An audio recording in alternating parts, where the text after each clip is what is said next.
na moment to message the funny face. Say, oh, be a one no more, unjai. No reply or the Kwaku menu asena asede na bemu krepu e wabraboma aka na kakrapo na ono ankasa de ne nkwa afrintem we kra video ya me ye kra mfa se fa ne kra betimi ahwe video no wadidi matem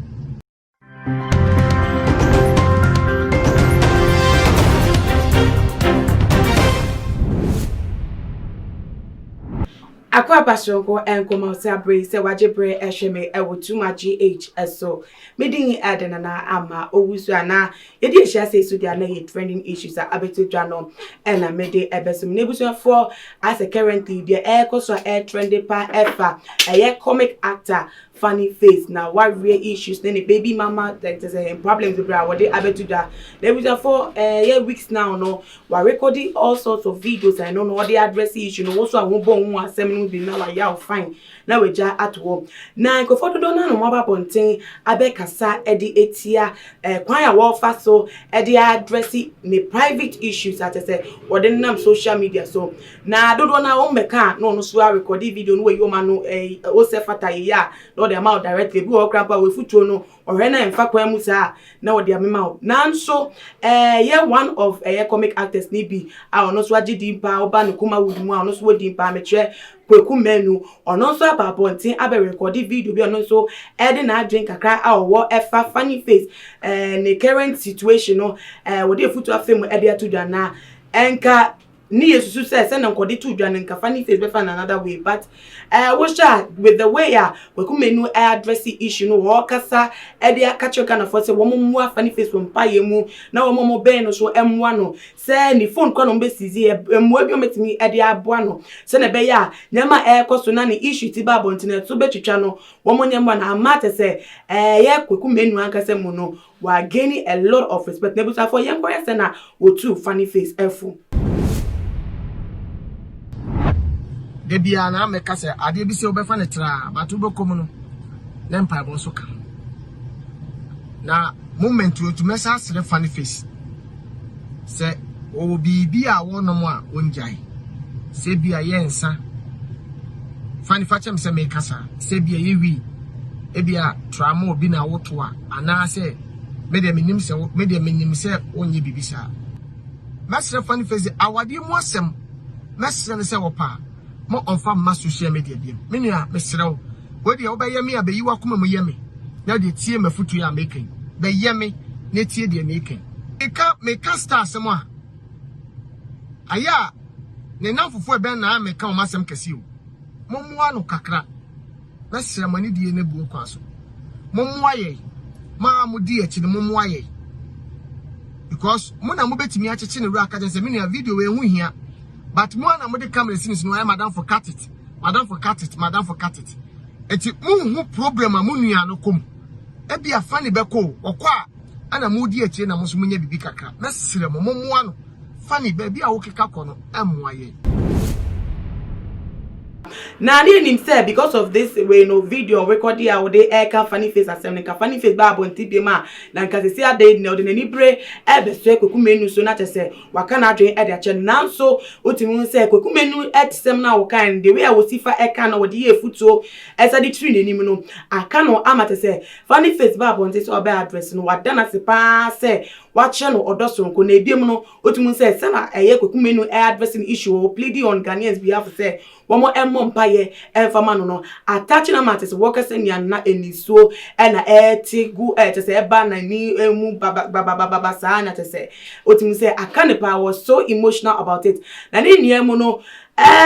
ye ko video nimba ne ba asem o ka to no eno so medebesumu yeah, you know what it do. Kwaku Manu, I'm sure Kwaku. I love you, man. Michelle, come as mature. Soon, make sure you mature. And I'm a chum Kwaku. Na ba man for some fucking. Lewe, Calibus, Bismarck, Kwaku. Only John Umia. No one must stop me, Kwaku. Na me ba masum. Maybe some. What is your name? Let's say the umbrella. Make a funny face. You can fuck with me.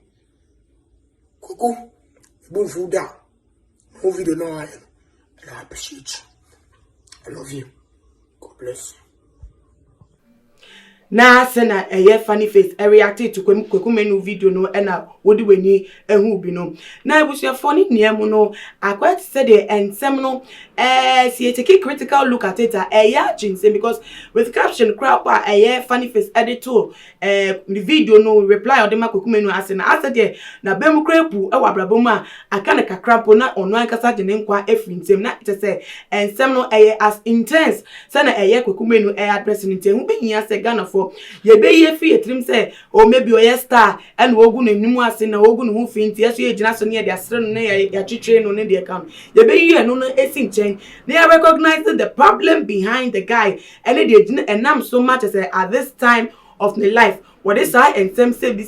babon na enum no ye mpe nkofo empim beno na senpai bo mu se na Kwaku Manu kai ne babo mpa ya mana ne abo mpa ya tai ne chi se ye emwa bi no bi ti be fa kwai fofo bi so edi aboa na no e no so ye fa so edi aboa na mom so ye ntwe ye ho emfri enrubone ene ensa no situations there ekoso a esi e woni pa brabom once what ya say a wo nkwa de edi a wo be hia amane hu na the way wo be react to amane hu na be kire say aginsem ana say wo gain strength over the problem na say wo ka say asema to nunti ubemtu nwa jeje mu na tese bibia goes for you there na no eni betimi asakra na akoye asem foforo kra nti funny face dey ya bayi may address no in the way asefata na asem we etumi ento entwa na tese Ghana yenya asundwe e wosa afa no emu mede besi ya wadwentre efa de mede ba besumni ubetimi ede ato dwa ebo eye comment section na ebie musuno abomodin afolo yen e we Instagram and your Twitter account at too much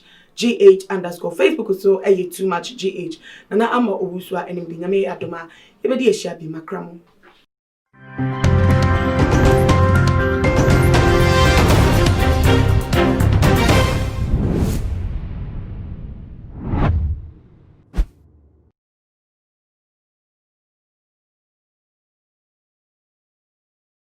fit any asese ni din and your friend say mechanic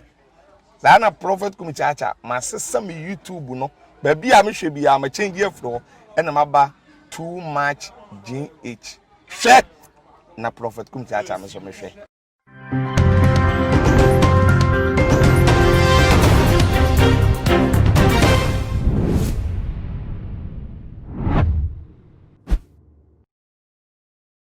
me dey Isaac Odwampo obetun afem the great ampo mbrembren wonu me nka mo ni hwe too much GH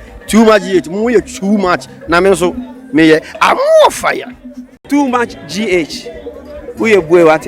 shout out to your fans and everybody who is watching too much GH.